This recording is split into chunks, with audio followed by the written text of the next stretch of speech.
Destaca los rasgos del Estado guatemalteco, patriarcal, racista, explotador. A lo largo de la narración, evidencia el contexto de vida de quienes trabajaban en las fincas de café en condiciones semi-esclavistas. Manifiesta también cómo fueron forzadas a transformarse y romperse las dinámicas comunitarias frente a los abusos cometidos por fuerzas armadas militares del Estado, y también pone en evidencia la decadencia de la calidad educativa del país. Todo esto situaciones que no nos son para nada ajenas a la Guatemala que hoy vivimos.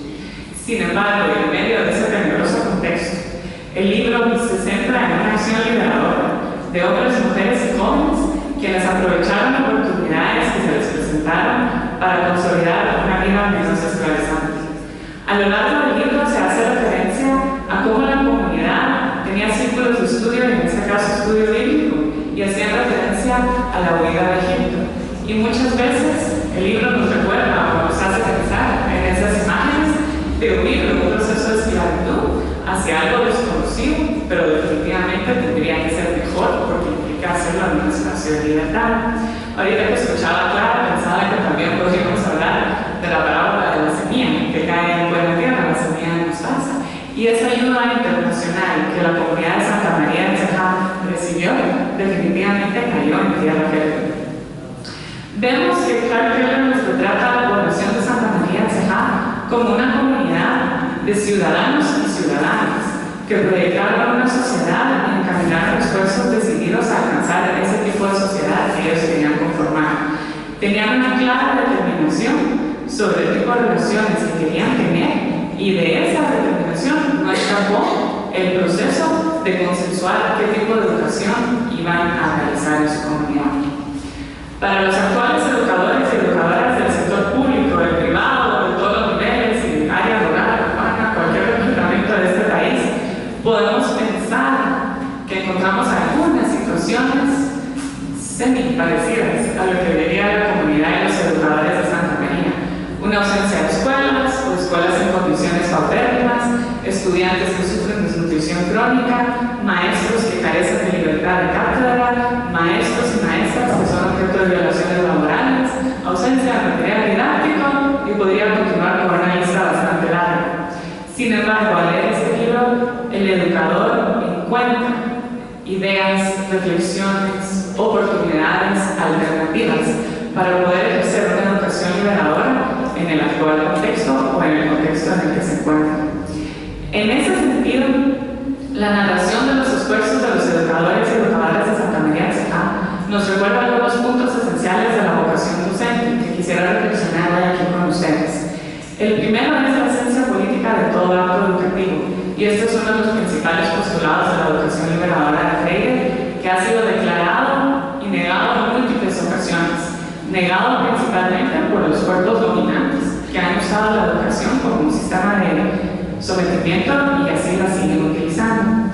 En el libro se proyecta cómo esa conciencia de que la educación es un acto político fue aceptada y asumida por la comunidad, y en ese sentido el nivel de organización y conciencia que alcanzó la juventud de Santa María de Cejá se proyecta hoy en la participación política y ciudadana de esta juventud, y por tanto está colocada en una posición menos vulnerable y con un tanto más libertad que la que tenía en sus inicios.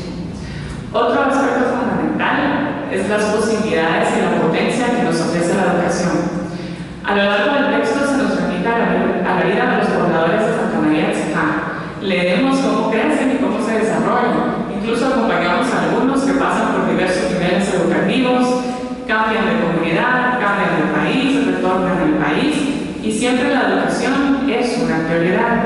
Y esto se refuerza en las acciones concretas que la comunidad desarrolla. El modelo educativo que desarrollan de forma crítica y consciente permite el desarrollo de la capacidad de pensamiento, más que la capacidad de memoria. Permite la habilidad para comprender la situación en la que se encuentran, aprovechar los recursos disponibles y trazarse un rumbo de vida que no se limita en lo que socialmente le está determinado. Se educa además en diversos espacios. La educación la realiza no solo en las escuelas, empieza en círculos de estudio, empieza con el tema de las cooperativas, empieza también en espacios de lectura bíblica. Entonces la escuela es un espacio más, pero la educación es en Santa María de Cejá una acción filosofía de la educación liberadora que se aplicó en Santa María siempre estuvo centrada en la dignidad humana y el respeto por la libertad. Y esto se ve a lo largo del texto en algunos casos concretos que nos presenta el autor sobre metodologías y técnicas de enseñanza que se aplicaron. Especialmente me llamó la atención la creación de la figura de animador estudiantil, como alguien que podía estar ahí para animar y acompañar a los estudiantes cuando encontraban dificultades. Lo que tradicionalmente no sucede en el sistema educativo es, si hay una dificultad, se le termina rechazando al estudiante, excluyendo del sistema. Esta es una respuesta que en el marco de la educación liberadora lo acompaña y llega a la esencia de la dignidad de ese estudiante. Un cuarto principio que va más allá de la vocación docente, sino que es la vocación social de los seres humanos, es el principio de que la educación es una responsabilidad social que está compartida por todos los miembros de un conglomerado humano. No es responsabilidad exclusiva de un gremio magisterial. En ese sentido, es sumamente importante, y aprovecho el espacio hoy, en decir, lo que sucede en la educación nos afecta y nos impacta a todos y a todas. Por ende, el tema educativo, el tema del cierre de las normales, el tema del reglamento de colegios privados, el tema del CNL y otra infinidad de temas que día con día se están presentando en este país, son responsabilidad y son asuntos que nos involucran a todos, y les invito a involucrarse con nosotros en esta tarea. Disculpen el anuncio publicitario. Y finalmente, otro principio muy importante que se refleja a lo largo del texto es que la educación liberadora, más que teoría, es práctica. Implica aprender para comprender, comprender para modificar, y modificar para vivir mejor y en mejores condiciones de dignidad, no individuales, sino que sociales. Y el libro manifiesta claramente cómo la comunidad fue capaz de ejercitar la educación liberadora, no solo a través del estudio, sino que principalmente a través de sus acciones concretas de organización. Y quisiera mencionar algunas interrogantes que el libro nos presenta y que a mí me quedaron luego de disfrutarlo. En primer término, el libro nos habla en algunas ocasiones sobre la presencia y la participación de mujeres en la vida comunitaria de Santa María de Ceja. Sin embargo, como suele suceder, que es el rol tradicional de la mujer, estas mujeres están retratadas en su marco del quehacer doméstico, del apoyo de los hombres como líderes y del apoyo de los hombres como campesinos. Entonces, una duda, una interrogante que me queda presente es: ¿cuáles fueron esos otros roles y esas otras participaciones que las mujeres tuvieron más allá del quehacer doméstico? Porque estoy segura que las hubo y que valdría la pena también profundizar en ese estudio y en esa comprensión, escuchar las narrativas de las mujeres de ese tiempo y ese lugar. Y otra segunda gran interrogante que me parece es un muy buen aporte a la filosofía y a la teoría educativa en la actualidad es la intención de definir calidad educativa desde la filosofía en la que se está educando. Actualmente el término calidad educativa se ha usado en muchísimos contextos y se está tendiendo a definirlo por el sistema dominante en base a resultados de pruebas estandarizadas numéricas que retratan conocimientos en matemática y comunicación y lenguaje. Pero el libro nos abre los ojos más allá y nos da una herramienta para contestar y para proponer otro concepto de calidad educativa. Y nos queda tal vez como tarea filosofar y teorizar en cuanto a se puede hacer numérica y cuantitativa la calidad educativa de la educación liberadora. Podemos usarlo también como una herramienta para contestar al sistema dominante de educación y para proponer un sistema propio en donde en este sistema globalizado lo que se valora es aquella metodología que ofrece resultados, aplicado a cualquier ámbito de la vida. En el ámbito de la educación tendríamos entonces el reto también de demostrar los resultados de la educación liberadora. Y finalmente, pues, reflexionar en cuanto a algunas invitaciones que el texto nos realiza. Y son invitaciones en el ámbito del espacio educativo y particularmente de quienes intentamos o ansiamos ejercer una educación liberadora. Primero yo diría que la invitación a educar en materia de derechos humanos. El libro a lo largo de la narración no se restringe a contar qué hacían maestros y maestras o estudiantes. Se dedica a contar el contexto en el que se desarrollaba el ejercicio educativo y el ejercicio de aprendizaje. Al analizar, al narrar ese contexto, nos están narrando también una serie de violaciones a los derechos humanos de la población.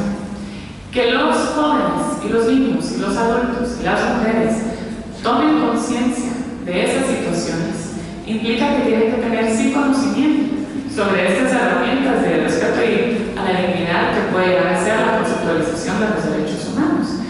Actualmente hay muy poco trabajado en materia de educación en derechos humanos en el sistema educativo formal y sería un reto implementar esto a nivel de país. Una segunda invitación que nos deja es el respeto al derecho a la educación bilingüe intercultural. Cuando Clara mencionaba los acuerdos de paz, la reforma educativa, mirábamos en esa época con gran respeto, con gran apoyo la defensa y la práctica de la educación bilingüe intercultural. Y en el libro se muestra cómo los mismos maestros determinaron que la educación bilingüe es una herramienta necesaria para un proceso de aprendizaje más efectivo.